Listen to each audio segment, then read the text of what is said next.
सिर्फ यही नहीं, 1802 में करबला पर हमला हुआ, 5000 से जायद जायरीन शहीद कर दिए गए, रोज़ा लूट लिया गया।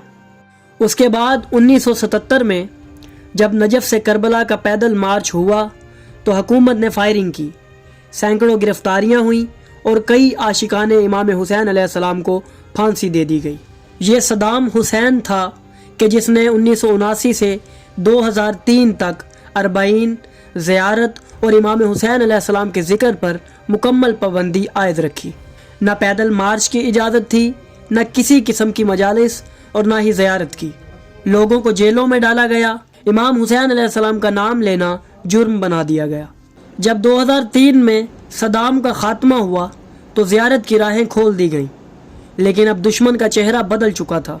शिद्दत पसंद गिरोहों ने ज़ायरीन इमाम हुसैन अलैहिस्सलाम को निशाना बनाना शुरू कर दिया।